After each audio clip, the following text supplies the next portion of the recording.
Hey,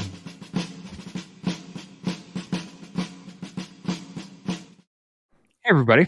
Welcome back to. We have another fantastic show planned out for you all today, and I'm actually really excited to get into this topic. It is a difficult topic, being that it's just not talked about enough, in my view. I don't think it's much that the topic is difficult. I just think that it needs to be discussed more openly, I guess. But while I'm trying to figure out how to say that, what you guys should be doing, hitting the like button, hitting the subscribe, hitting the notification bell. That way you get email every morning stating, hey, you guys are talking. Let's have a conversation. So we're first thing off the bat right away. I do want to mention none of us are doctors except for we have a doctor here today. But if at all you are feeling agitated, triggered, upset about anything we're talking about today, by all means, bounce. Go talk to a friend. Go talk to your personal doctor. Go talk to a psychologist. Whatever you need to do, but help yourself regulate and then push forward. If you do have any questions or you have any thoughts or anything that you want to bring to the conversation, by all means, hit us up in the comment box here. We read them all, and if you get this after us are going live, we still read them as well. So by all means, throw them in there and we'll get to them. Boom, minute 27. Look at that. Under 90 seconds. Isn't it fun when you've got performance deliverables to manage yourself against? It's almost like someone is continually prodding me to be better. It's almost like we're always trying to do better. You know what I'm going to do? I'm going to do my best. Yeah, now, if your sound caught up, that'd be great. Now my sound caught up.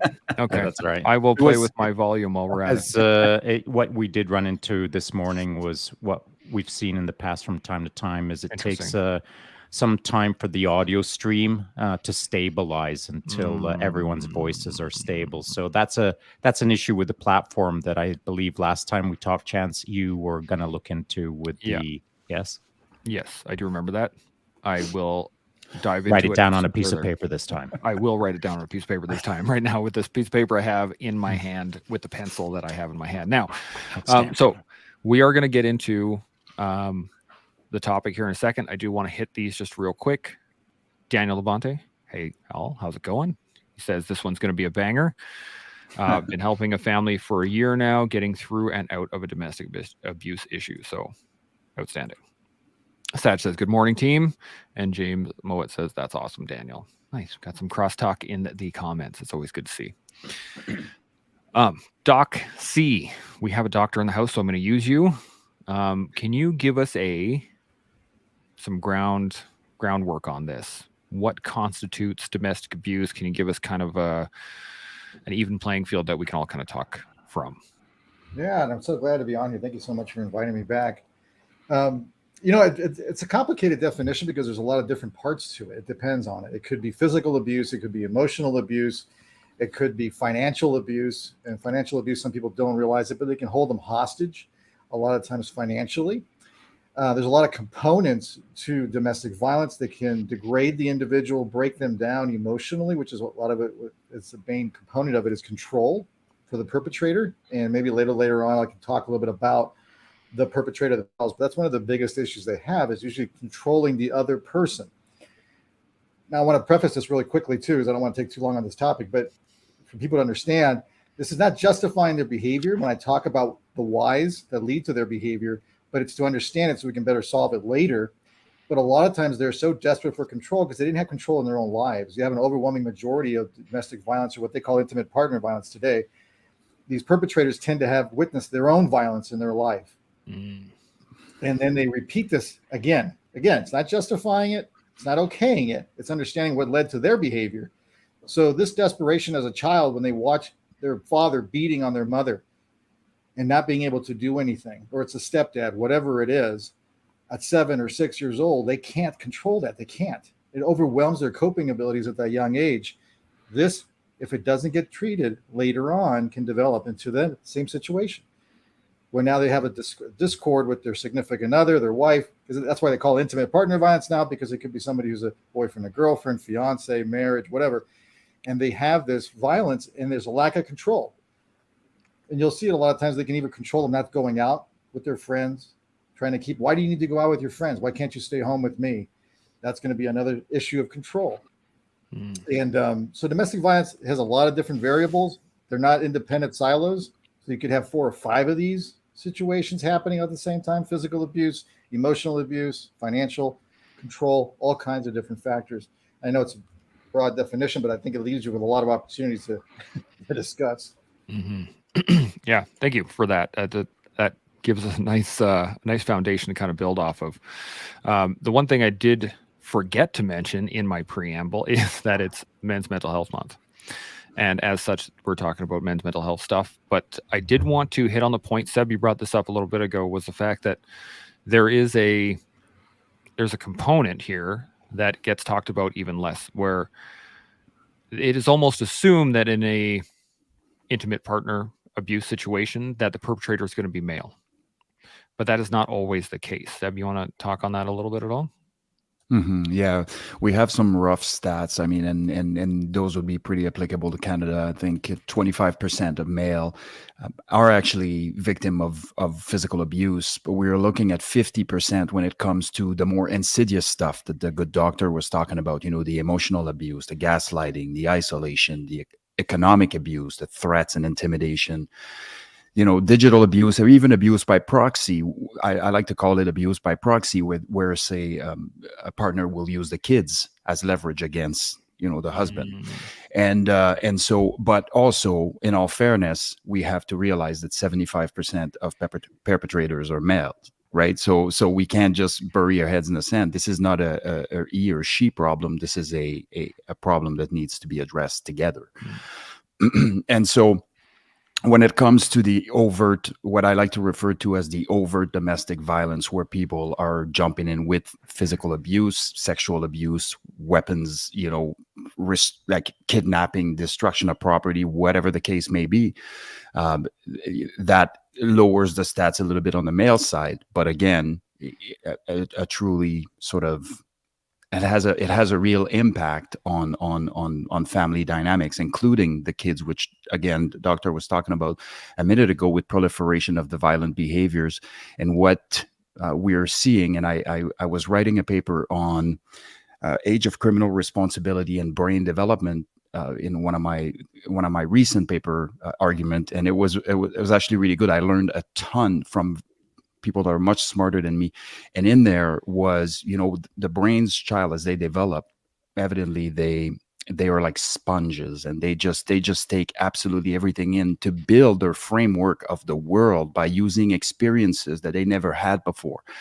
And therefore, they're extremely sensitive to family violence, whatever that is, fighting, verbal abuse, whatever the case may be, and they soak absolutely everything in. And so that is, why the cycle of violence can perpetrate itself and continue, throughout the kid's life. So anyways, I digress, but those are my thoughts initially. I like it. Trav or Shaun, you got questions or thoughts on anything? I think Dr. C made some really good points in there. I made some notes ahead of time. Number one was just understanding domestic violence, and it is a pretty encompassing thing. And I came to the same conclusion as what Dr. C came up with, which was control. And I looked at cycles of violence because, those who are perpetrators are generally often victims as well. It's what they've seen, it's what they know, and it's the natural response that comes forward. And it takes effort. When Seb was saying, the untalked about part, men, he says 75% men are perpetrators. I'm not sure where that statistic comes from. I would question if the reporting on those statistics, if that's the case or not, because I remember, so grandfather and father were VPD. Grandfather says, well, I've never met my grandfather, but it was relayed from him to me. Essentially, when the anti-stalking laws came into effect, and in Vancouver, they figured this is fantastic because we're going to get these guys who are stalking these women, and we'll have some tools that we can use to put these people away. And they found, by and large, the majority of people that were being charged were women and not men. The reality is that when a man stalks, quite often it's going to result in a higher level of violence and a more serious outcome than when a woman stalks. But I would wonder how much is being reported when it comes down to this 75% number. It's 50. Sorry. Okay. Yeah. So for insidious behavior is 50. And I would say that would be my understanding from my observations. Men will resort to physicality a lot quicker, it would seem, than women. Mind you, men tend to self-regulate that physicality at a younger age, because if a man gets in a fight and gets smacked back, he tends to learn to maybe fighting isn't the way to go. And the level of mental or emotional control that can take place, which quite often, everyone thinks about domestic violence as one person in a domestic situation physically hurting another person in a domestic situation, when I would argue that by and large the manipulation and the control are probably the larger topics to be talked about. I like that. Shaun, we got a thought on any of this yet? Yeah, I don't have. I've got no research on the subject, and I don't have much personal sort of experience with it per se. But the things that you've been saying, and of course all of my observations throughout my life, tend to get me to this point. And I could be wrong with this, so that's why I'm just going to throw it out, and I'm curious to what you guys think. So I don't know about for women, because I don't study women as closely as I study men, because most of my life I've been around men, and that's just the way it is. And so my body of analysis is mostly men. And so what I do see from men is really confident men are far less prone to lashing out. Unconfident men are prone to lashing out. Someone who knows how to hold their space in violence doesn't lash out. Someone who doesn't know how to manage violence lashes out. And so if you take an unconfident, untrained, unskilled, unconfident man, what you'll get is someone who usually makes all the wrong moves, does all the wrong things, because they don't know how to manage the situation well, confidently. Now, I think that can lead to a problem where an unconfident man is going to lash out because he doesn't know what else to do. If he's with other confident men who are there to witness someone acting out unconfidently, confident men will usually raise their eyebrows and say, hang on a sec. And that's society. But to my point, what I see is this. There are far too confident men in society, far too few confident men in society to raise their eyebrow. And there's far too many unconfident men getting away with no one raising their eyebrow at them. If I could jump in here for a sec, I totally agree. Shaun, one of the things that I sort of ponder about this very topic is the men that are doing it, and the men that are abusive. It's very, very rare that they come out guns blazing with other men, and even portraying even a slight and infinitesimal portion of what they are at home. And so I think there is a concept, or it's obvious, a subconscious concept, where they know that what they're doing isn't right, that they don't want to get called out on it, and they don't want to have the conversation, and they don't want it. The secret around the family situation is very sort of predominant in those circles. And because like if I come out in the hockey room and I start talking about beating on my wife, or having, or even the way guys will speak on the phone, in my experience, they will move away from everybody and they will do what they do. And so often when you speak to women, they have a very different opinion of somebody that you might respect as a man. And you're like, yeah, well, and it is because that person shows what they want you to see as a man. Right. So yes, we need to jump in every chance we get, but we also need to be a little bit more inquisitive. We need to be a little bit more alert. We need to be a little more paying attention for it. A little bit of cognitive bias would actually help us in this case. Agreed. And listen, I can call myself out as I did. So I'll double call myself out right now and state that most of my observation on this subject is observing men. Yeah. It could be 50-50 split. It's the same for women as it is for men. I'm not making that determination because I just don't have that data set to play with. It's probably very similar, but I can assure you of this. What little I do know about sexual abuse or domestic violence perpetrated by women on men or women on other women, I guess, as little as I know about that, I can assure you that if I'm witness to it, or if I hear it, or I can get involved in it, guaranteed I'm raising my eyebrow, just like I would for another man. And so, again, it's our job to raise our eyebrow and say, hang on a sec. Couldn't agree more. Doxy, you got any thoughts on this? Too many. Trying to write them all down, trying to see if I can consolidate this. Exactly, Seb. So I'm just going to be the person that causes more questions than answers here for you. And I know there's a question out there. What we do here. Shaun had highlighted demographics of between female and male perpetrators. They are very similar. They usually come from abused homes themselves. A lot of times what people don't talk a lot about too is substance use. This is interesting. When you commit crimes, that usually gets left out when you see individuals doing really strange things aside from domestic violence. But 65-70% are on something, right? You don't go around waving a sword naked, not on something typically. And here it's hang on a sec. That sounds like a good Saturday night. Is that a challenge? Can I incorporate that into a dance? I have to change that. But for female perpetrators, same thing. Drug use is going to be involved. Alcohol, not the driving factor, but it's a contributing factor. And back to the point Shaun mentioned about confidence, I'm a big proponent of multifactorial reasons for causation. With big fancy way of saying there's a lot of factors involved. It's not just one. Society likes the famous one, this is it. It doesn't work that way for causation. So there's going to be a lot of factors involved. That's not everybody who witnesses IPV becomes a perpetrator. Not everybody who's been sexually abused becomes a pedophile. Overwhelming majority don't. So self-confidence is true. And I think self-confidence, and Shaun knows this, I think with the sports as well. Self-confidence is also like a subset of control. The more self-confidence you have, the more self-efficacy you have, the more control you feel over whatever you're doing. The better you feel. Self-confidence is the belief in your ability to do anything. Self-efficacy is the belief in your ability to do one thing.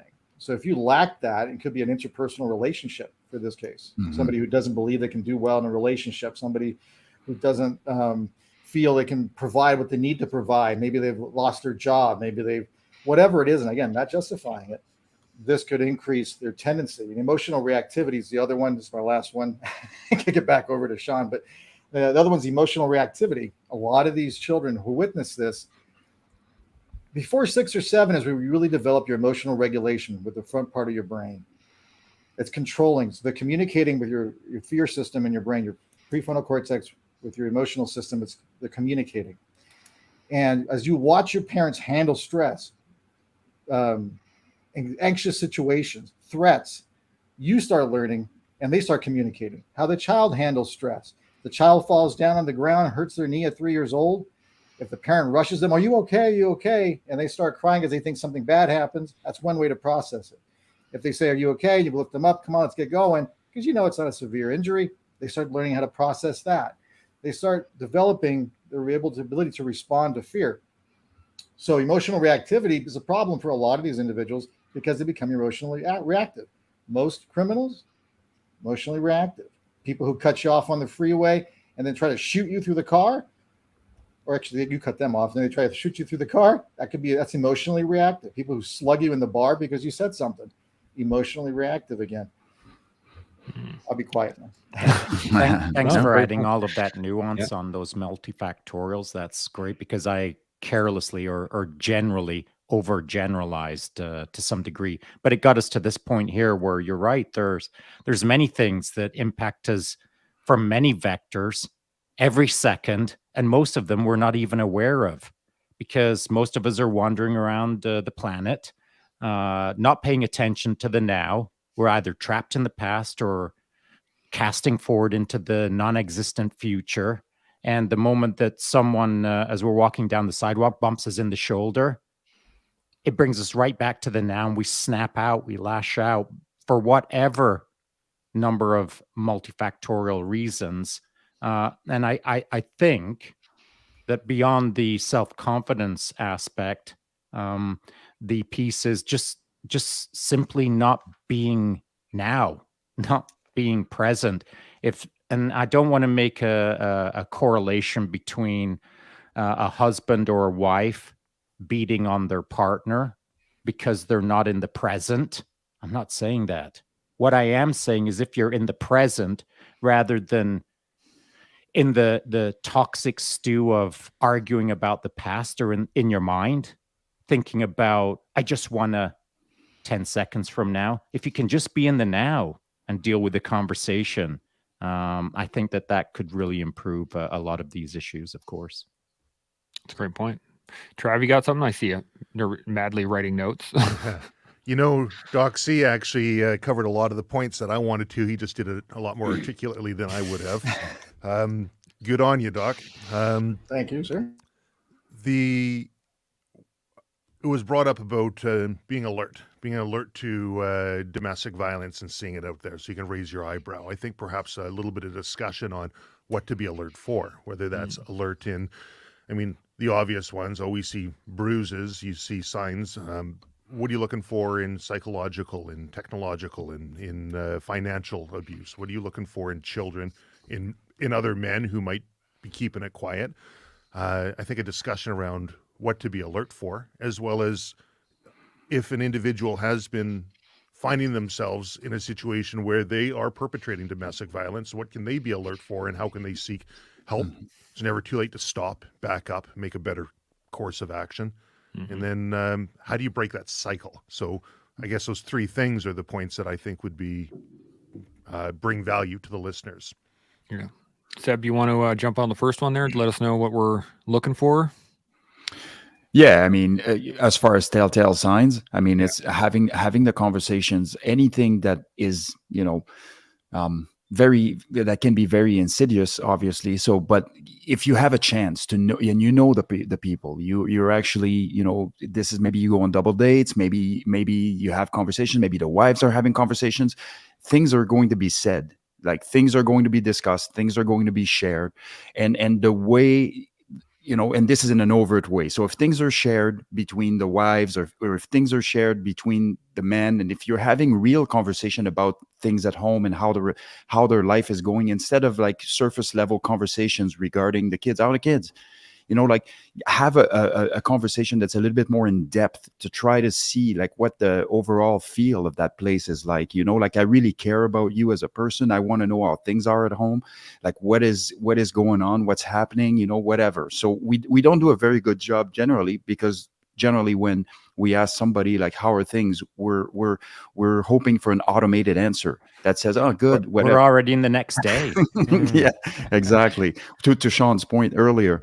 And so for me, having real conversations about, and if I have a suspicion, and I've done that before, when I have a suspicion that things are maybe not peachy, what I will do personally is I might confide in something that, I myself, I'm going through in my relationship, or whatever the case may be, something that's obviously not egregious to my partner, but just having a conversation about that's a little bit deeper, and perhaps, unlocking conversations between men about the things that they're experiencing and how they're regulating, and, how difficult it is to have a newborn at home and not sleep for 27 hours and all of those things. But we, as men, we generally do not have those conversations. It's very rare. That's why when you tell the wife, I met this guy and his wife, they're great people, and the first thing she'll ask is, where did they meet? And you have no idea. You don't know, because those are not the conversations that we generally are having. And so for me, it's, and if I detect anything in my conversations or in somebody's behavior, and if we know our friends and they have a certain baseline and they're off baseline, maybe that's a good time to get in there and try to have a conversation. Everything okay? and if they start sharing, then perhaps, seeing it with a lens of compassion, and really try to go to the bottom of it. I guess at the end of the day, unless there is physical evidence to support the claim, unless there is certain things, it will be difficult to make that assessment. So I catch exactly what Travis is saying here, but I think we need to go below surface level is step number one. It's a great step number one. Something else I'd just like to add, Seb, you made me think of it, and I hadn't recalled this memory up until just now. So this is the first time in a long time. A guy walked up on me, and he barely knew me. And that's important because he barely knew me. He didn't really know my way or who my background or who I was as a person or whatever. And he saw that I had a little bit of a shiner, a little bit of a mouse underneath my eye. And without really getting to know me or asking how I met my wife or where I met my wife, what he did do, he, within about, 15 seconds said, "Hey, is everything okay at home, pal?" And I didn't give him the look like, "Do you even know me?" What I did do was think, what the heck? Why would he think that? Because I didn't even know this whole, I didn't understand any of this way back then. The guys that I was hanging with just didn't openly talk about domestic abuse or sexual abuse. And as far as I was concerned, it wasn't happening in their own homes, because I wasn't paying attention to it, because I didn't even know it was a thing. And so when he walked up on me and said that, it's not that I was taken aback or shocked. I just thought, what the heck? Do you even know me? But I raised that point to say this: it's my job to now say, that guy walked up on me, and it's not that he was challenging me. What he was doing was he was caring. It's just that he didn't know enough about me to apply the care appropriately. But he was still trying to care. And so it's now my job to say that there was a rando dude out there who cared enough to say, "Hey, is everything at home?" Maybe considering that there was some sort of domestic abuse being applied against me. I'm now responsible to say that's what he was supposed to do. That's what we're all supposed to do. No one should assume because some big tough guy has got a shiner underneath his eye, it's because he got it from Muay Thai sparring. It could be from home. And so if you feel that that's a possibility, just don't walk up on a rando guy and say, "Hey, did your wife punch you out?" Obviously that's crazy. That's not how you would ever start the convo. But the convo has to start if you feel that it has to start. And just like that guy who I'll never bump into again, he did his part, and he doesn't know what my thoughts are the next day. But I wish he could know my thoughts now, that what he did was the right thing to do. I agree. Doc C or Trav, you got any thoughts? I got some good comments and questions here, but any thoughts before we jump into those? Go ahead, Doc. Yeah, I guess one of the things I know people are going to probably ask a little bit about is, why don't they leave? This is the same question they asked about women who are victims of these perpetrators, and similar reasons actually for male victims. Feeling ashamed, religious beliefs, financial situations a lot of times can be the issue. Lack of resources is going to be sometimes, they can't go anywhere because they can't afford to live, depending on who's the major breadwinner of the family. That could be an issue. So there's different factors. Psychologically, they don't want to disrupt the family from the kids. This is another big issue too. If they have one or two, three kids, whatever it is, that could cause a huge disruption in the family. And then the argument always goes, what's better? Having them live in a family with this kind of violence? Again, I'm going to do it to you, just throw it out there. But or do we separate them so they can learn differently? And that becomes a very complicated question because it's context based. It depends on every single relationship that you're looking at. That's my 2 cents. Yeah, Trav, Thanks, Travis. No, I'm good for the questions. Right. All right. Seb or Shaun, before I carry on, you guys good? Yep. Just on a conversation I had with a dude last night, struggling with some things. I think that I think there's almost a universal rule of thumb that can be applied against all men in some struggle. And it's this: they just need a sense of purpose. They need a sense of service. They need to feel like they're producing. And if you're not producing in a family where there is sexual abuse or domestic abuse being applied against you, it's a double dip bad. And so if you can find a way to combine the service action or the producing action or some sense of worth in the moment, maybe you can start moving forward out of the abuse. Maybe, I'm not saying you can. What I'm trying to provide is actionable tools on how a man who is really, really struggling right now can grab onto something, anything, to start moving forward. And that something or anything is getting a sense of purpose in the moment. How can you serve? How can you produce? How can you do? And just to add to this a little bit, it has to do with the recognizing and being honest with the situation that you're in. In order to self-regulate anything, you need to be self-aware, and you can't be in denial. So once you acknowledge that you're in a cycle of violence, now you're onto something. Now you can start looking at the tools that you're going to need in order to exit that cycle of violence. But if we keep on justifying, and men are great at doing that, and in line with what Travis was saying earlier, that's why men abuse goes so wildly unreported. That is one of the reasons, is because they're embarrassed. They're embarrassed. I'm the man. I shouldn't be in this situation. I'm, whatever the case may be. Arguably, nobody should be in that situation. But as a man, this is often what happens. And so once we do away with that and we look at the problem objectively, and we're like, this is where I'm at. This is more of a mathematical equation I need to solve here. Otherwise, things are not going to work out for me. I feel like that's where you see people take steps. And in my experience professionally is what I've seen. Yeah. Any other thoughts? Going down the line. Okay, good. So great conversation so far, by the way. Just I don't really want to cut in on these, but there's some great questions here. So Winterstorm, good morning. Good to see you. And McEwen, always good to see you as well. Daniel Levante comes in with, from experience, I've seen kids assimilate the attitude of the abuser even when no longer in the toxic environment. As a medical professional, I do not fully comprehend why this occurs. Wondering if Doc C has heard or dealt with similar issues. I guess it's passed over to me. It's interesting when you point that out, because a lot of the individuals, even when they leave, it depends if they've learned that it was wrong. That's one of the biggest issues. Because if they just leave the situation, or the father, let's say the father or the mother, whoever is the perpetrator, ends up getting separated, they need to learn that that wasn't the right behavior. If they didn't learn that, children want to be like their parents most of the time. We hit different phases, so I have to clarify that, because I know some people are saying, well, adolescents don't want to be. I get it.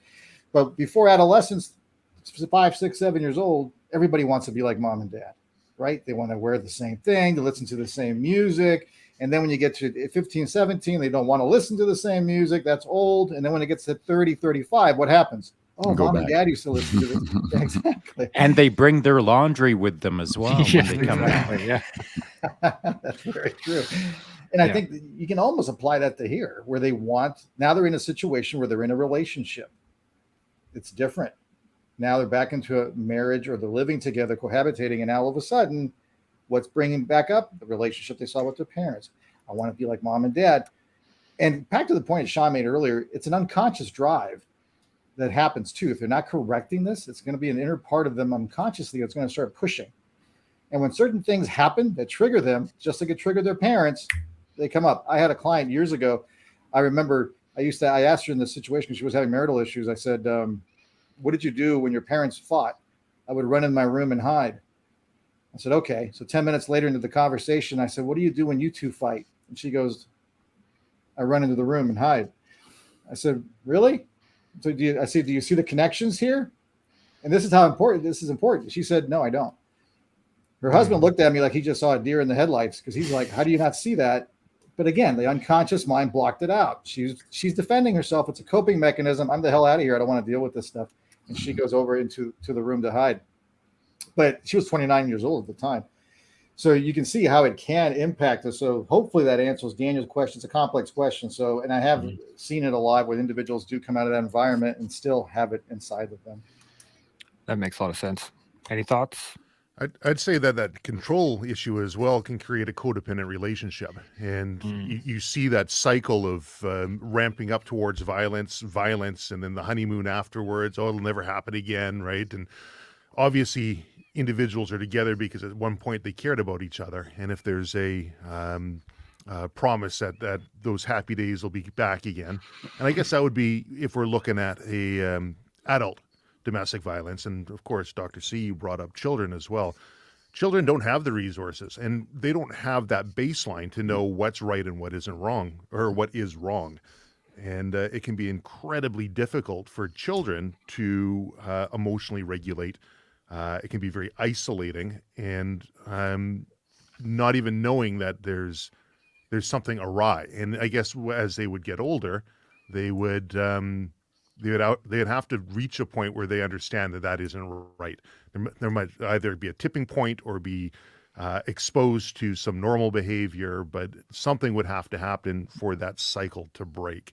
And I guess for individuals to be able to identify if they're in a, because I got to imagine most of the victims, maybe they don't even realize they're in a situation of domestic violence.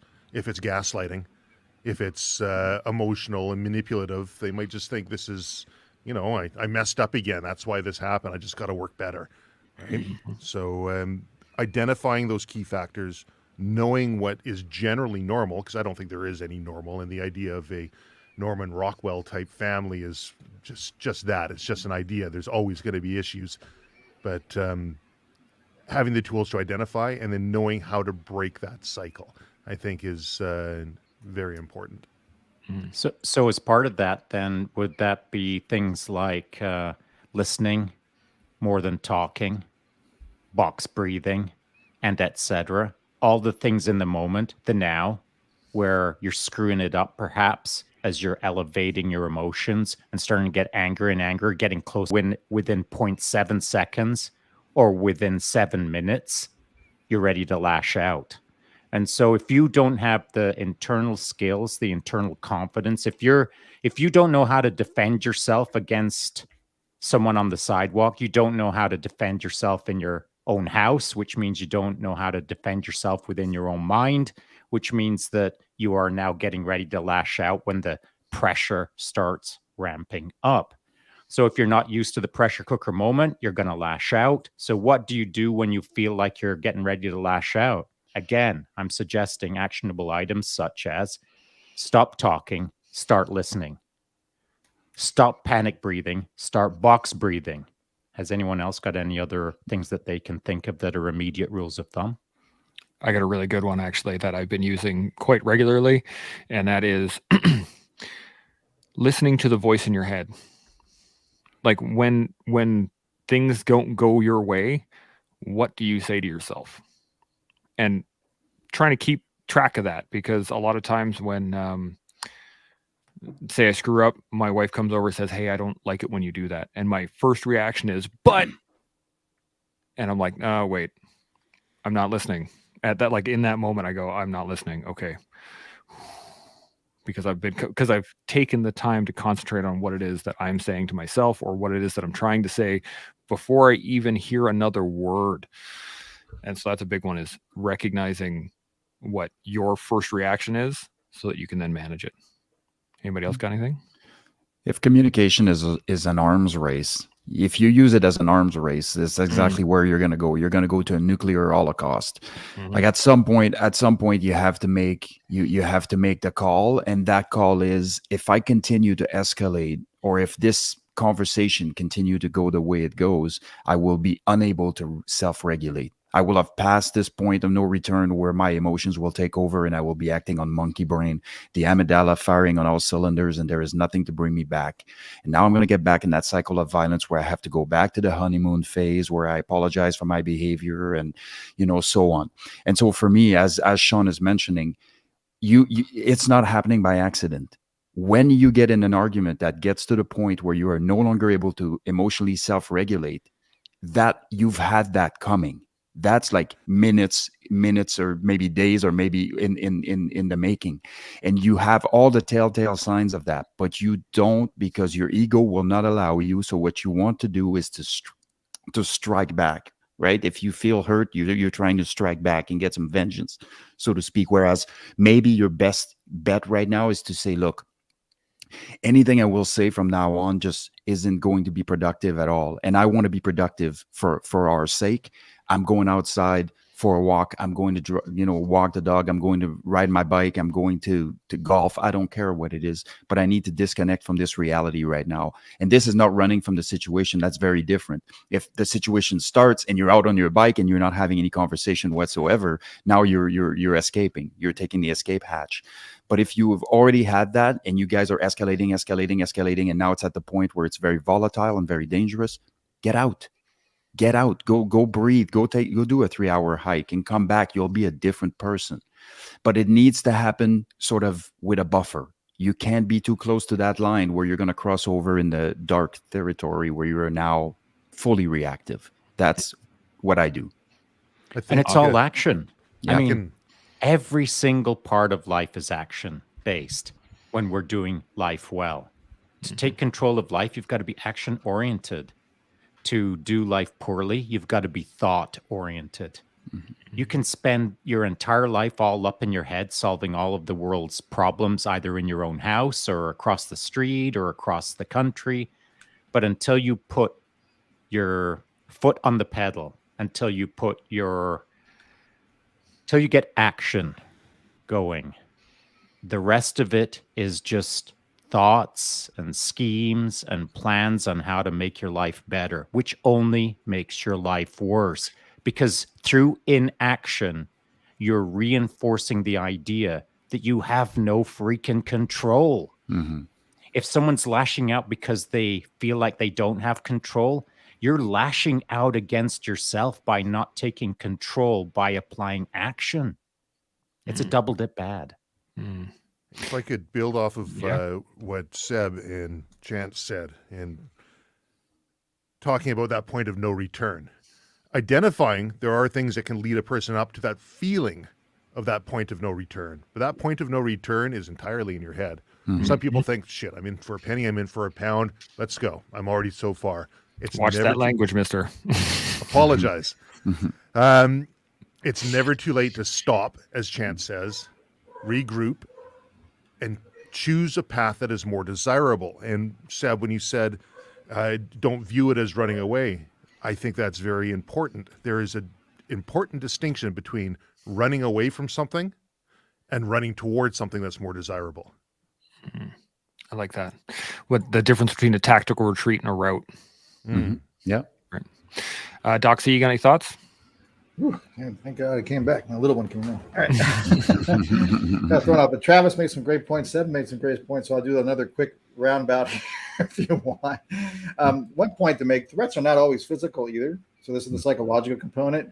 Going up, public speaking is one of the biggest things that it can trigger our system. The reason I bring it up is because box breathing that Shaun brought up. It also brings up polyvagal theory. If anybody's heard of the vagus nerve, it helps you to relax, kind of like the brake of the emotional system, to slow things down. And that starts off with what Seb brought up about 40 minutes ago in regards to neurobiology aspect. We learn to emotionally regulate at 2 months of age. When the baby is hungry, when the baby has to go potty, as they would say, they don't understand what the heck is going on. They can't express it. They can't articulate anything in their head, let alone out verbally. So they start crying. And the mother's response, how she touches them, how she talks to them, how she looks at them, teaches the baby to start emotionally regulating. So that's going to be another factors involved. And as they get older, they learn this. And box breathing activates that vagus nerve. One of the shows that I love for children, because in today's world, it's different. I'm not going to get into this because this could open up another Pandora's box between Bugs Bunny and all this stuff. But if you look at Daniel the Tiger, one of the things when Daniel gets mad because something goes wrong, his mother says, stop, take a breath, and count to 4. That's box breathing. And count to 4. That's a great lesson for 7 or 8-year-olds who are watching that show. And they realize, geez, I'm angry. Oh, let me count to 4. If you've ever been in an argument with your significant other, you know that if you start taking a breath, chill out for a little bit, it can give you more clarity into that conversation. So if I can make one more point, Chance, if that's all right. Yeah, man. I'll make it really fast. But soft training has taught me this. Not that I've never been through it, but listening to all the soft individuals and law enforcement, when they do certain types of training, like SEER training, all that type of training trains them to calm down the amygdala, to get the prefrontal cortex to take over so they can concentrate on those high intense situations. I was always afraid when you had activists coming in saying, those are too hard on these individuals. There's too much stress. If they can't handle it there, it's going to be a hell of a lot harder in real life. So they have to be able to deal with it. And it doesn't mean they're not going to be perpetrators in the future, but this is one of the ways that they've trained their bodies to control their emotions. When they're out there, that prefrontal cortex has got to say, wait, you know what? There's gunfiring, there's explosions, people are shoving me, there's pepper spray in me. I got to stay focused no matter what's going on. If not, I'm not around. And that relationship between that prefrontal cortex and amygdala is the key for the emotional regulation. So everything everybody said was absolutely right on ways to develop it. Buddhism is great too for mindfulness. I'm not a Buddhist, but they have a lot of great principles. And he knew about it 2,000 years ago. He was talking about anger, just like the Greek philosophers too. That's it for me. That's the interesting part, is that none of this is new, right? We're all talking about it like it's a new thing, but all it this is new. Is it? Yeah, it is. It's old information that needs to be translated into a new society. Oh, that's a good way to put New it. context. And the old information is the new information, but everyone thinks it's the old information. What's the point in it? Because it's boring old information. It's only boring and old because it hasn't been translated correctly into modern society. And it's our job to take these age-old wisdoms and to make them relevant in the now, rather than using William Shakespeare language to define Socrates. Well, I mean, we have to use what we are currently in to make the point. And so that's my thought on that. On special operations and how that can be helpful for these kind of scenarios in order to emotionally regulate and so on and so forth.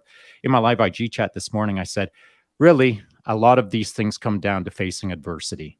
How long you've faced it, how intense you've faced it, how long it continues for, how often it occurs. Is it back to back? Does it never let up? There's lots of things about adversity that will help shape you. And I pointed at my Pathfinder shirt and I said, this is actually misspelled, because it should just be adversity on it. Because for 70 days, that's what the course was. 70 days of adversity. I also learned a whole bunch of things. And I got a cool patch on my shoulder. But this helped me understand adversity. And to use that as the example, if SOF guys can self-regulate a little bit better because they have faced these kind of adversities, how does a person who isn't a veteran or who isn't a Leo or who isn't a ... adversity person, how do they get better at this? BJJ. Because BJJ will teach you adversity.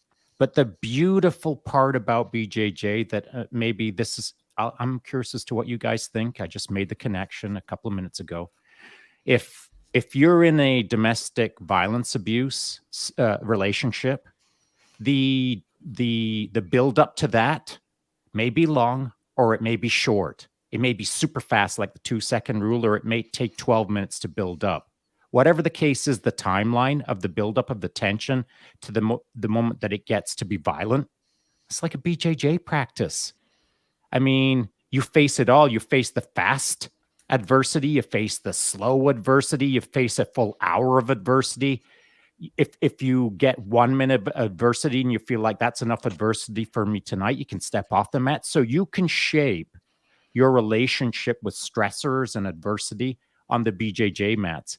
Now, the second part is you're learning how to deal with adversity and learning how to self-regulate in these emotional moments. You're also learning the control to realize that if a partner does lash out at you, you can still be pretty chillaxed. And so I just see it as a double dip, man. The BJJ mats is, box breathing. Listen more than talk. BJJ. Listen to your own voice, just as Chance said, as you're about to say, but. So I think that BJJ is a really critical element for these kind of issues. I could not agree more. I will scream BJJ from the rooftops for as long as I possibly. And not just because I'm a fanboy. I mean, in this instance, am I off base? No. In this instance, it plays well into this topic. No, I think it's accurate. Anybody else? Anybody got any thoughts? Yeah, provides control, provides a sense of control, allows an individual to know what their limits are and where they kind of rank, and where they're how they can comport themselves with others. I think that's the biggest thing that the BJJ is providing. Mm-hmm. And it increases self-confidence. Right. So again, which is another culprit. Control. And so, Doc, I would love to have your opinion on something, because I feel like we're going to run out of time and we won't hear about it. But what are your thoughts, and what can we say to men and women, I guess, if they're here watching, that consistently find themselves in perpetuated cycle of violence? Like they will absolutely find the person that will bring that to them. And when I say this, I mean this respectfully, because that sounds like I'm making them a victim. And without being victim shaming, they're obviously, if you're bringing the same character back in your life all the time, then there is something you need to be looking at that you are doing, that you can address, so that you may present, differently and have different results, instead of that spiral of insanity. But I was wondering, what are your thoughts? Like, so I'm a guy right now, I'm watching this, and my propensity is to get to get into toxic relationships. I chase them wholeheartedly. Where do we start? How do we break this down? Where do we go? That's a good question. It's going to be a very difficult question to answer. I know people are going to say, oh, he's kicking it right down the road. But in reality, it depends on the context of the individual. They're trying to recreate their life that happened as a child. That's usually why they get stuck in these these events over and over again. Anne Burgess, if you ever watch Mind Hunters, based on the FBI profilers, when I spoke to her, she teaches a class on victimology. And a lot of times victims will be the same ones over and over again. They put themselves in situations. Again, this is not victim blaming whatsoever, but they need to go see somebody. This will be the toughest thing, no matter what psychiatric disorder. If you don't go see somebody for a psychiatric disorder and tell them, you can't get helped by it. Now, back to Shaun's point earlier about self-awareness, you can, of course. It depends. You have to have certain strength for that. And it depends on how overwhelmed you are by unconscious processes. Again, it depends on the severity of the domestic violence that they witnessed. It depends what else happened in their life, because it isn't just about the domestic violence between 6 and 9 years of age. They could be abused when they were adolescents. They could have had other issues in adolescence, other forms of trauma. They could have substance use, which also compromises, again, that prefrontal cortex amygdala relationship. I say the first thing to do is get help. That's what the first thing to do. They need to be honest with themselves. I think Tanya makes that point earlier. She always makes good points on this thing too. And James made it too, I think, which is be honest with yourself and go to talk to somebody. So if this resonates with you and you feel like you're in that kind of a relationship, talk to somebody. Talk to a mental health professional. Talk to somebody you trust first, that you respect, and then go to a mental health professional. I'm not always the first one that says go to a therapist, just because I was trained to be a therapist. But, if you have a support system, and I know that all of you guys know this, a support system is so important. That's the number one thing. You have to have real friends, not just the ones that you go out and you'll talk about crap with, but you don't talk about the real things in life. The things that really matter to you, things that matter to them, and you actually listen, as Shaun mentioned earlier. If you have real friends, if you have really family members you can connect with, that's the first step, always. Because those are going to be the best people to talk to first. And then you can go and get mental health professionals. But we do find a lot of individuals will struggle because they don't have that support system. If I can make one quick point too, Shaun, I wanted to make this because I think this will be hopeful for everybody too. I interviewed a Green Beret a couple of years ago. Super nice guy. I won't mention his name just because I don't think he should share his own story if he wants. But he was a victim of independent partner violence as a child. He witnessed it, I guess. IPV witnessed. Mother had a drug addiction problem. Father was gone. He became a Green Beret. And I remember asking him, how the hell did you do that? How did you do something that so few can do? To put your mind to be able to focus like that, to endure what you endured, as Shaun mentions earlier, adversity. How did you do that? With everything you've gone through, because people think you're not going to make it. You have all these adverse childhood experiences, and yet you've done what very few can do. And back to Shaun's point earlier and Seb's point too, he had somebody. He had a mentor. So when he listened to him, he realized I wanted to impress him. It became a surrogate parent, really, is what ended up happening. That coach became a surrogate parent. He wanted to make his surrogate parent, the coach, admire, respect him, proud of him, and that made the big difference. And I guess I want to say to people is just because you witnessed domestic violence or you're a victim of it, you aren't determined to be a certain way. Mm-hmm. It doesn't have to be a bad thing for your life. You can change it.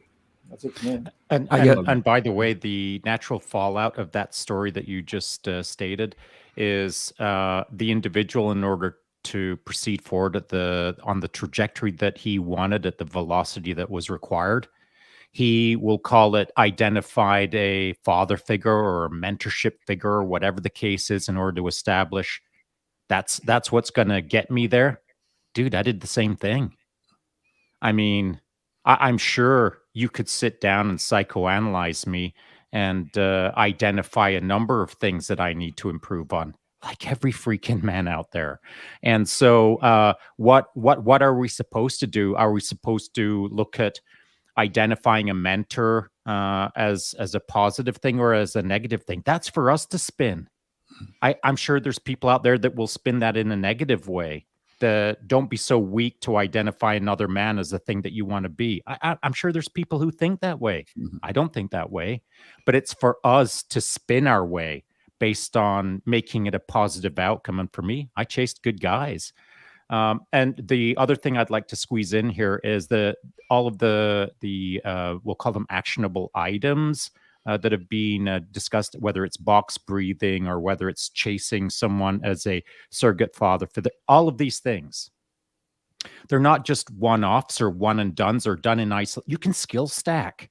Mm-hmm. You can put every single one of these together today in a combined multidimensional model and execute against it for the rest of your life. And every time you get a new tip, trick, tool, protocol, pattern, you just fold it right into that multidimensional model of, now I've got yet another tool to play with constantly with all of those other tools. Mm-hmm. Any other thoughts on that real quick? We got just to go ahead, Travis. Trav, go ahead. Okay, sure. Okay, the Green Beret. So Green Beret, adversity, father figure, on to doing great things. Each shape and says, out of suffering have emerged the strongest souls. The most massive characters are seared with scars. And I would put that little caveat on that. Sure, you can be seared with scars, but you're going to need to have some sort of a baseline. And that's where that BJJ that Shaun was talking about can provide that baseline. It can provide that physical outlet. It can provide the community that you're looking for that may be more positively driven. I've seen that oftentimes people's will want their outside environment to mirror what's going on in their head, the inside environment. And so they will tend to create disharmony in their outside environment because that's all they're feeling on the inside. Maybe that's how they, all that they've known. I put together a real quick thing of breaking the cycle, create a safety plan. So if you're a victim of domestic violence, have a safety plan ahead of time. Where are you going to go? Have bags packed, have an idea of what you're going to do if it happens. Seek professional support. See someone like Dr. C, talk to your doctor, somebody who is professionally trained to provide proper consultation. Know your rights, and that's a big one. A lot of people don't know what their rights are, especially younger folk. Build a support system. BJJ falls right into that. Show me your friends. I'll show you who you are. Focus on self-care and develop a plan for the future, because it will repeat unless you have an actionable plan, like Shaun says, to be able to break that cycle and have a proper plan towards the future. Mm-hmm. That's fantastic. That's it points. for me. That's it. Yeah. Seb? Yeah, a good point was made here, and I didn't speak to it from a Leo's lens, and we won't have time to do that today. But what I can say is, I would take the responsibility of extricating myself out of a situation to avoid physical harm upon me, nobody else. And so we can put a piece of paper in place. That piece of paper isn't going to protect you. Like, there's a variety of different things that can happen, but unfortunately, it's been my experience over the course of 20 years that the system is not end user friendly at all. And so I'm not going to sit here and say, just do this and everything's taken care of, because it isn't the case.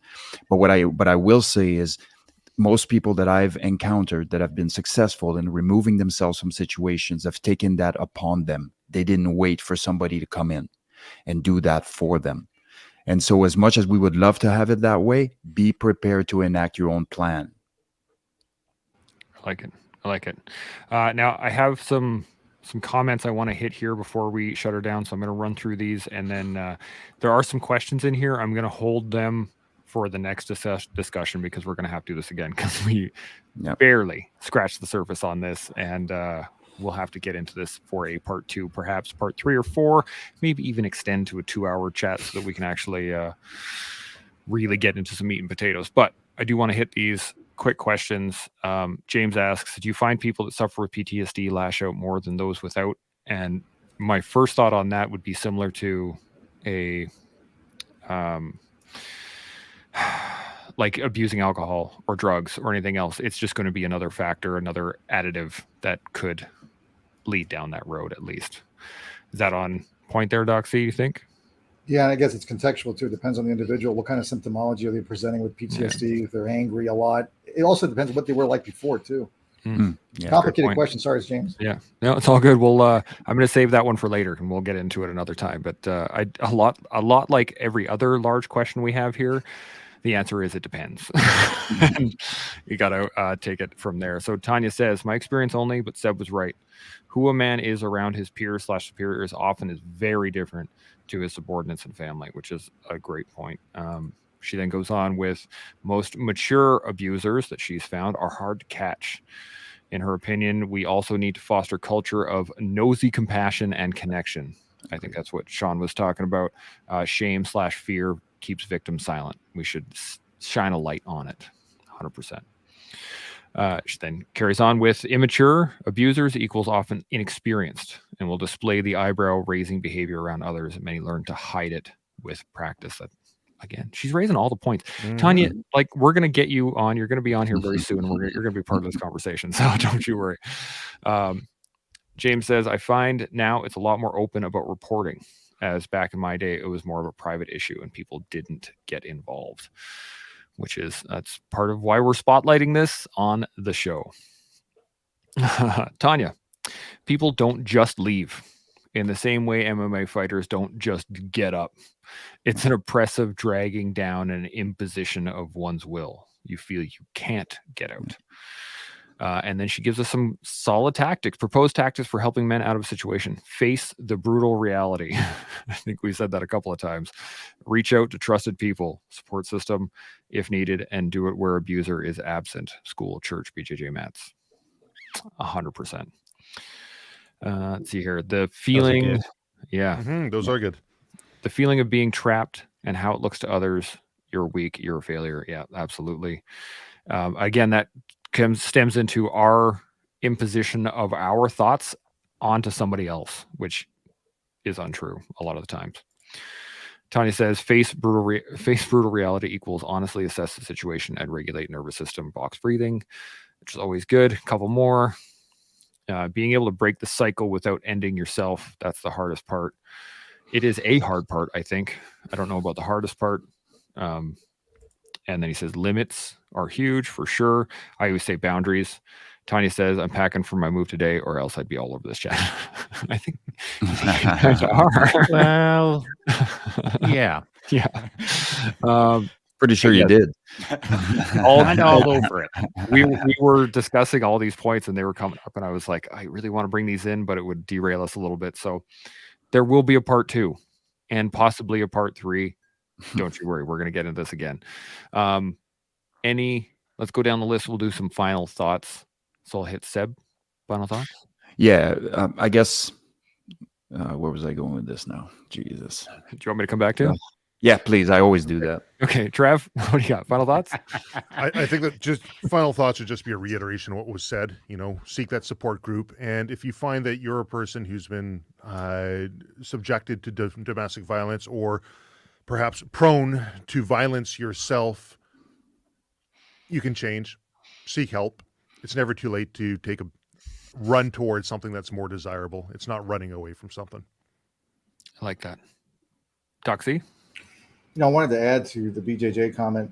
I've taken a lot of different martial arts, and I've always found it so rewarding to do the Eastern martial arts a lot because they teach you values, they teach you morals, if you have the right instructor, of course. They teach you to control your anger, to be peaceful. And one of the guys told me that was the greatest thing I've heard in a long time, and it's probably repeated down the centuries and probably heard it before.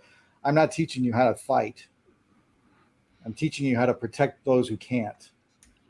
And I thought this is interesting because it depends on how you frame it. But Eastern martial arts, Taekwondo,